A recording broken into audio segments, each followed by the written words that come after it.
आजा भाई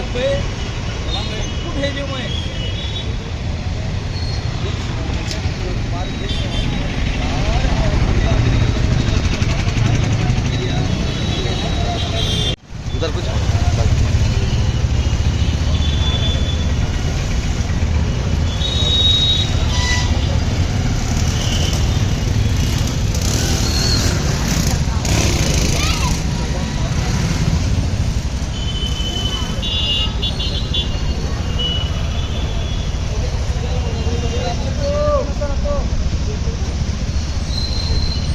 आ जाओ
अस्सलामुअलैकुम वरहमतुल्लाहि वबरकातुहू।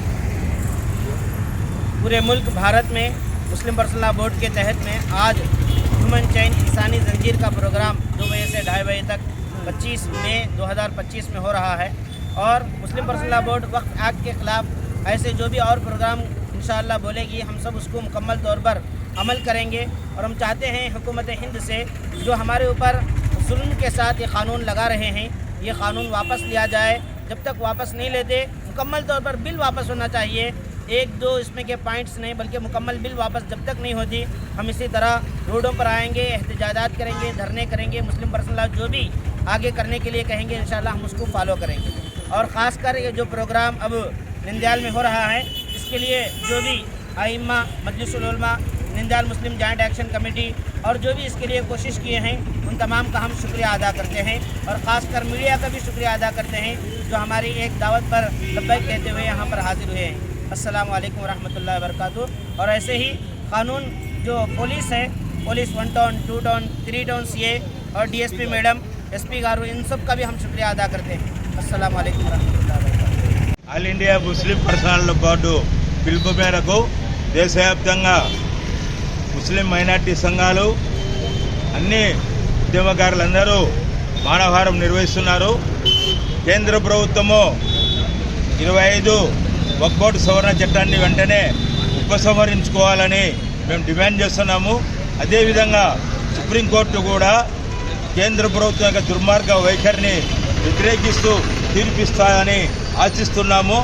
ఆ విధమైన పద్ధతిలో చేయాలని మేము కోరుకుంటూ, అదే సందర్భంలో నరేంద్ర మోడీ ముస్లిం మహిళల పట్ల ముసలి కన్నీరు కారుస్తున్నారు. మేము ప్రశ్నిస్తున్నాం మోడీని. గతంలో గుజరాత్లో మహిళలు, పిల్లలు, గర్భవతులు అని చూడకుండా అందరిపైన దారుణంగా నువ్వు అమిత్ షా వాళ్ళ ఇళ్లపైన పడి కాల్చి చంపేసినారు. మరి ఈరోజు మహిళల కోసం అని చెప్పేది దుర్మార్గమైన నీ ఆలోచనను ఉపసంహరించుకోవాలా. నువ్వు దేశంలో నరహంతకుడు అనే విషయాన్ని కూడా మేము తెలియజేస్తున్నాము. ఈరోజు మోడీ యొక్క విధానాల వల్ల రాష్ట్రాల యొక్క స్వయం ప్రతిపత్తి పోతుంది, రాష్ట్రాల పెత్తనం పోతుంది. కాబట్టి చంద్రబాబు నాయుడు, పవన్ కళ్యాణ్ కూడా రాబోయే రోజుల్లో మీ రాష్ట్రాన్ని కేంద్రానికి తాకట్టు పెట్టిన వాళ్ళు అవుతారు. కాబట్టి ఈ వక్ఫ్ బోర్డు బిల్లును వ్యతిరేకిస్తూ మీరు పోరాటాల్లోకి, అదేవిధంగా మీ పార్టీలో ఉన్న ఎంపీలు, ఎమ్మెల్యేలు, మంత్రులు, అన్ని వక్ఫ్ బోర్డు సంబంధించిన నాయకులు అందరూ కూడా ఈ ఉద్యమంలో పాల్గొనేట్టు మీరు చేయాలని మేము ఆవాజ్ కమిటీగా, సిపిఎం మాజీ జిల్లా నాయకునిగా డిమాండ్ చేస్తున్నాం. ఇవాళ దేశవ్యాప్తంగా ముస్లిం పర్సనల్ లా బోర్డు ఆదేశాల ప్రకారము కేంద్రంలోని నరేంద్ర మోడీ ప్రభుత్వము అన్యాయంగా, అక్రమంగా వక్ఫ్ బోర్డు బిల్ అమెండ్ బిల్లును అమలుపరిచి ఈరోజు ముస్లిం సమాజానికి సంబంధించిన భూములన్నీ కార్పొరేట్ సంస్థలకు అప్పచెప్పేందుకు కుట్రలో భాగమే ఈరోజు ఈ అమెండ్మెంట్ బిల్లు. దీనికి వ్యతిరేకంగా ఎప్పుడైతే ఈ అమెండ్మెంట్ బిల్లు వదిలిందో దేశవ్యాప్తంగా అన్ని ముస్లిం సంఘాలతో పాటు వామపక్ష ప్రజా సంఘాలు కూడా దీన్ని వ్యతిరేకిస్తున్నాయి. ఇప్పటికైనా కానీ దీన్ని దృష్టిలో పెట్టుకొని కేంద్రంలోని నరేంద్ర మోడీ ప్రభుత్వము వెంటనే ఈ వక్ఫ్ బోర్డు అమెండ్మెంట్ బిల్లు చట్టాన్ని రద్దు చేయాలని చెప్పి మేము సిపిఐగా, అదేవిధంగా ఇన్సాఫ్ ముస్లిం జేఏసీగా డిమాండ్ చేస్తున్నాం. ఇవాళ చూస్తున్నాం దేశంలో ఎక్కడ ఏమి ఉందంటే అన్ని రేట్లతో సహా ఈరోజు ప్రజలకు అన్నికి ఇబ్బంది కలిగించే పరిస్థితులు. ఈ దేశంలో నరేంద్ర మోడీ అధికారంలోకి వచ్చిన ఈ 11 సంవత్సరాలలో డాక్టర్ బిఆర్ అంబేద్కర్ రాసిన రాజ్యాంగాన్ని కాలరాచే విధంగా ఈరోజు ప్రయత్నిస్తున్నది. కాబట్టి ఇప్పటికైనా కానీ ఈ గత కొన్ని నెలలుగా ఈ వక్ఫ్ బోర్డు అమెండ్మెంట్ బిల్లును రద్దు చేయాలని చెప్పి మొత్తం ముస్లిం సమాజం అంతా ఏకమయ్యి ఈ నిరసనలు తెలియజేస్తున్నాం. అందులో భాగంగానే ఇవాళ నంద్యాల పట్టణంలో ముస్లిం జేఏసీ అన్ని ప్రజా సంఘాల ఆధ్వర్యంలో మానవహారం ఏర్పాటు జరిగింది. ఇందులో ఏమాత్రము మేము వెనక జంకే ప్రసక్తి లేదు.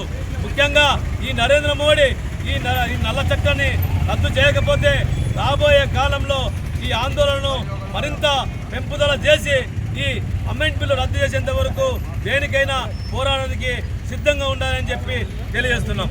సవరణ చట్టానికి వ్యతిరేకంగా ఈరోజు నంద్యాల పట్టణంలోని ప్రతి ఒక్క చోట మానవహారంగా నిలబడి ఈ వక్ఫ్ సవరణ చట్టానికి వ్యతిరేకంగా మనమందరము కలిసి పోరాడాలని ఒక మెసేజ్ ఇవ్వడానికే ఈరోజు ఇక్కడ నిలవడం జరిగింది. వక్ఫ్ సవరణ చట్టానికి ప్రతి ఒక్క రాజ్యాంగ ప్రేమికుడు, ప్రతి ఒక్క మానవతావాది దీనికి వ్యతిరేకంగా పోరాడుతున్నాడు. ఈ బీజేపీ ఫాసిస్ట్ గవర్నమెంటు ఈ వక్ఫ్ సవరణ చట్టాన్ని వెనక్కు తీసుకునేంత వరకు మేమందరము సమిష్టిగా పోరాడతాము. మీ యొక్క మత ఛాందస, మీ యొక్క ఈ ఆర్ఎస్ఎస్ ఈ దేశాన్ని పాలించదు, మీ యొక్క మనువాదము ఈ దేశాన్ని పాలించదు. ఈ దేశాన్ని రాజ్యాంగం ప్రకారమే ఈ దేశం పరిపాలించబడుతుంది. మరియు ఈ రాజ్యాంగంలోనే ప్రతి ఒక్కరికి హక్కులు ఉన్నాయి. ఆ హక్కులను కాలరాయడానికి ప్రయత్నిస్తున్న ఈ బీజేపీ, ఈ ఆర్ఎస్ఎస్ మద్దతుతో ఫాసిస్టులకు వ్యతిరేకంగా ప్రతి ఒక్కరూ పోరాడాలి. ఏదైతే రైతు వ్యతిరేక చట్టానికి వ్యతిరేకంగా ఢిల్లీ బార్డర్లో పోరాడి దానికి వెనక్కు తీసుకునేలా చేశారో అదేవిధంగా మేము కూడా దేశవ్యాప్తంగా ఈ రైతులను ఆదర్శంగా తీసుకొని వారి పోరాట స్ఫూర్తితో మేము కూడా పోరాడి ఈ వక్ఫ్ సవరణ చట్టాన్ని ఈ బీజేపీ గవర్నమెంట్ వెనక్కి తీసుకునేంత వరకు పోరాడతామని ఈ సందర్భంగా తెలియజేస్తున్నాము. దీనికి ప్రతి ఒక్క రాజ్యాంగ ప్రేమికుడు, ప్రతి ఒక్క లౌకికవాది, ప్రతి ఒక్క ప్రజాస్వామ్య ప్రేమికుడు దీనికి సపోర్ట్ చేసి ఇటువంటి మత ఛాందసవాదులకు వ్యతిరేకంగా అందరం కలిసికట్టుగా ఉన్నామని మెసేజ్ ఇవ్వాలని కోరుకుంటున్నాము. జై భారత్, జై భీమ్. లా బోర్డు ఆదేశానుసారం ఈరోజు ఇక్కడ ఈ హ్యూమన్ చైన్ లేక మానవహారాన్ని నిర్మించడం జరిగింది. రాజ్యాంగం మా అందరికీ ఇచ్చిన నిరసన చేసే నిరసనను వ్యక్తీకరించే హక్కును ఉపయోగించుకుంటూ ఈ నిరసన ప్రదర్శన జరుపుతూ ఉన్నాము. దీనికి కారణం మనందరికీ తెలుసు. వక్ఫ్ బోర్డు బిల్లు ఏదైతే చట్టంగా మారిందో అది ముస్లింలకు ఏమాత్రం ఇష్టం లేదు. వాళ్ళ అభిష్టానికి వ్యతిరేకంగా ఈ పని చేయడం జరిగింది. కాబట్టి ఈ యాక్ట్ను ఆ యాక్ట్కు వ్యతిరేకంగా ఈ చర్య తీసుకుంటున్నాము. కాబట్టి మేము ప్రభుత్వాన్ని డిమాండ్ చేస్తున్నాము, ఈ యాక్ట్ను వెనక్కి తీసుకోవాలని డిమాండ్ చేస్తూ ఉన్నాము. అలా వెనక్కి తీసుకునేంత వరకు అనేక రకాలుగా శాంతియుతంగా ఇటువంటి అనేక కార్యక్రమాలు చేస్తూనే ఉంటాము. ఆల్ ఇండియా ముస్లిం పర్సనల్ లా బోర్డు వారితో ఏదైనా చర్చ జరిపి వాళ్ళు ఒప్పుకుంటే అటువంటి సవరణను తేవాలి. కానీ మా ప్రమేయం లేకుండా ఇతరులను దాంట్లో చొప్పించి ఈ విధంగా చేయడము దారుణము, అన్యాయము. రాజ్యాంగము మాకు ఇచ్చిన హక్కులను ఇది కాలరాస్తూ ఉంది. ఇంకొక విధంగా రాజ్యాంగాన్ని కాలరాయడమే అని తెలియజేసుకుంటున్నాము. ఈ కార్యక్రమాన్ని జయప్రదం చేయడానికి మాకు సహకరించిన అన్ని ప్రజా సంఘాలు, పార్టీలు, పోలీసు వాళ్ళు, మీడియా వాళ్ళకందరికీ ఈ సందర్భంగా అందరికీ కృతజ్ఞతలు తెలుపుకుంటున్నాం.